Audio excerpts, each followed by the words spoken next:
ذکر ډیر زیات کوئ. خبره مې څه کوله؟ ذکر ډیر زیات کوئ. کم ذکر کوئ؟ لا اله الا الله، لا اله الا الله، الله الله، دا ذکر کوئ.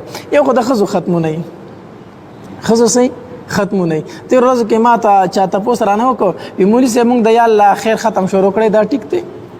دا اوس دا پکې لا بل ختم، یا الله خیر ختم ټیک دی. ولې یا الله خیر کسی چلې خو ختم پکې د کم طرف راغی دعا د یا الله خیر، یا الله خیر. وی نه دا به 1 لاکھ پیری وای، یا الله خیر به څو پیری وای؟ 1 لاکھ پیری وای. نو ما ته خو د دې شمېر پته نه چې دا دوی د کم ځای نه دا ښځې روباسي چې دا به دومره پیری وای، دا به دومره پیری وای. کم ذکر کوئ، د ځان نه ختمونه مه ایجاد کوئ. لا اله الا الله بس دا ذکر کوئ، دا ذکر کوئ. یا ختم د فاطمه رضی الله تعالی عنها کوئ. حدیث مبارک کې راځي علی رضی الله تعالی خپل شاګرد ته وویل، وی ای تا ته خپل او د فاطمه کیسه بیان نه کومه چې زه درته خپل او د فاطمه چې د نبی علیه الصلاۃ والسلام لور د هغې قصه درته نه بیانوم؟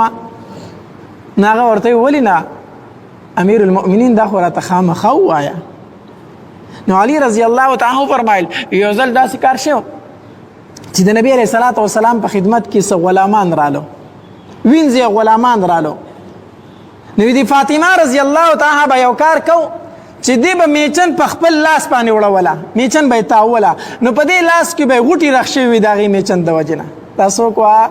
دا د نبي علیه الصلاۃ والسلام لور مبارکه ده. میچن به یې په خپله کوله، نو په دې لاسو کې به یې پولې جوړې شوي وي د میچنې د وجې نه. او بیا به چې اوبه نه وي نو په مشکیزه کې به اوبه راوړې، نو د مشکیزې هغه پټه چې په دې سینه چې داسې تلي وي هغې ورله تغمه په دې سینه کې جوړه کړې وه، نښه یې ورله جوړه کړې وه. او ټوله ورځ به یې کور جارو کو، نو کپړې به یې خیرنې وي. دا د نبي علیه الصلاۃ والسلام لور ده ښه، دا د نبي علیه الصلاۃ والسلام هغه لور ده وي دا زما د زړه ټوکړه ده. دا د نبی علیه الصلاۃ والسلام هغه لور ده چې دا به راله نبي علیه الصلاۃ والسلام به ورته د کټ نه پاسېدو او په سر به یې ورته لاس کېښودو، وي زما د زړه ټوکړه راله. ډېر زیات پې مینو نبي علیه الصلاۃ والسلام، هغې به دا کارونه په خپله کول. نو یو ځل د نبي علیه الصلاۃ والسلام په خدمت کې وینځې رالې، نو ما ورته وي چې فاطمه بابا له دې وینځې غلامان راغلي دي، نو ته لاړه شه، ته ورته ووایه زه دې کارونو ستړی کړی یم چې ما هم یو وینځه راکړي زما سره خدمت کوي. ما ولیکله فاطمه رضی الله تعالی راته وویل وی ټیک ده زه به لاړه شم. خو چې لاړه د نبي علیه الصلاۃ والسلام سره میلمانه ناستو، صحابه کرامو سره ناستو. نو فاطمه رضی الله تعالی عنها لاړه خو څه یې ونه وي، غلې شوله، د شرم نه واپس کور ته راغله، هېڅ یې ونه وي. علي ما ورته وویل چې څه دې وکړو؟ وایي چې زه ورته نشم ویلی د هغه سره میلمانه دي، زه بابا ته نشم ویلی د هغه سره میلمانه دي. 2 ورځې پس نبي علیه الصلاۃ والسلام زمونږ کره پخپله راغی.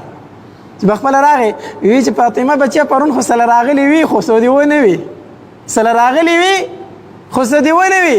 وی فاطمه رضی الله تعالی شرمېده غلې شوه، وی چې نه بابا څه مې نه غوښتله چې درغلي ومه، هېڅ یې ونه وي. وی ما ورته د الله پاکه پیغمبره زه درته وایم دا یو کار له درغلې وه، یوې خبرې له درغلې وه. نبي علیه الصلاۃ والسلام راته وفرمیل چې څه له راغلې وه؟ ما ورته د الله پاکه پیغمبره دا ټوله ورځ مال او حسنین او ځان له دانې وړې دا میچن تاوي یوازې ده. د الله پاکه پیغمبره دې لاسو ته وګوره، تو لاسو کې پولې جوړې شوي د الله پاکه پیغمبره او اوبه راکرنۍ، نو لاړه شي مشکیزه راډکه کې د الله پاکه پیغمبر په دې سینه کې نښې جوړې شوي دي او ټوله ورځ کور جارو کوي، نو خیرنې کپړې اغوستي. نو ما ورته ویلې چې لاړ شه بابا ته دې ووایه چې یو وینځه درکړي، خو دې تا ته څه ونه وایي. نبی علیه الصلاۃ والسلام فرمایل فاطمه بچیا ځان ته رانږدې کړه، ځان سره یو ځای کړه، هغه وینځې غلامان چې وخت د یتیمانانو حق هغوی ووړو، ستا نه ډېر نور حقدارو. فاطمه زه خو ژوندی نه یم، ستا پلار یم که نه، هغو یتیمانانو بوستل، ما سره خو څه شی نشته، خو فاطمه زه تاله یو بل څیز در کومه، هغه واخله. فاطمه رضی الله عنها فرمایل بابا څو؟ فاطمه چې کله وده کېږي که نه نو 3 شپېرې سبحان الله، 3 شپېرې الحمدلله او 4 شپېرې الله اکبر. څو شو؟ 100 شو. 3 شپېرې سبحان الله، 3 شپېرې الحمدلله، 4 شپېرې الله اکبر. دا وایا فاطمه دا تعالی د دنیا او د آخرت د هر څه نه بهتر څیز دی، دا ډېر غوره څیز دی، په دې باندې الله ستا تمام مشکلات حل کړي. فاطمه وفرمایل وی بابا مال دا وظیفه د دنیا او د مافیها نه غوره ده، دنیا کې چې څه دی او دې کې چې څه موجود دي ټول دنیا نه مال دا وظیفه غوره ده. علماء لیکلي دي وی نبی علیہ السلام دا وظیفه ولی فاطمه رضی الله تعالی عنها ته ورکړه.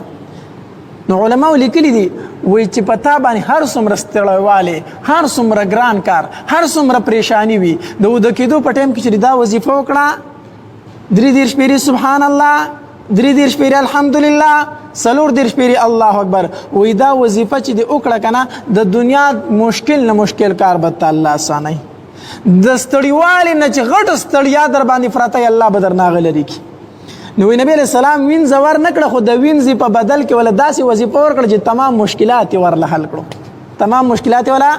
او مولا علی قاری رحم الله فرمایي وی دا زما تجربه ده، زما مجرب وظیفه ده چې کله راته سخت کار مخې راشي یا ډیر زیات ستړی شمه نو د کېدو په ټایم کې چې دا وظیفه وکم الله می تمام مشکلات حل کی. نو زنانه ہوتا مې زنانه ہوتا هم زنانه ہوتا چې د خدای د پاره د ځان د وظیفې مې ایجاد کوي، ځان له خو ایجاد کړی دی، نه د خاون خدمت شته دی، نه د کور کار شته دی، خدا به 1 کروڑ پیری پورا کوم او دا به 1 ارب پورا کوم او دا به 50 کروڑ پیری پورا کوم. یا اسمه کوا دک چې کوم نبی علیہ السلام وظیفه خود له دا وایا ته ود کېدو په ټایم کې 33 پیری سبحان الله، 33 پیری الحمدلله، 34 پیری الله اکبر. نو ځکه چې دې مونږ ته وای مولوی صاحب وای دا وظیفه سو پیری ده، نو دا خو په کتاب کې نه، دا خو د خزو د ځان نه ایجاد کړی. نو مونږ ورته سو وای چې سو پیری ده، مونږ ورته وای چې سو پیری ده، دا خو مونږ ته نه دی معلوم، دا خو دې ځان نه ایجاد کړی دی. او کله به د پښتو ختم شروع کړي او کله به د اردو ختم شروع کړي او وای دا سو پیری ده، دا د خزو ځان لدی کم خبرې چې احادیث مبارکه کې دغه شروع کړي، نارینه او زنانه ټول دا وظیفه شروع کړي. الله تبارک وتعالى د عمل کولو توفیق راکړي.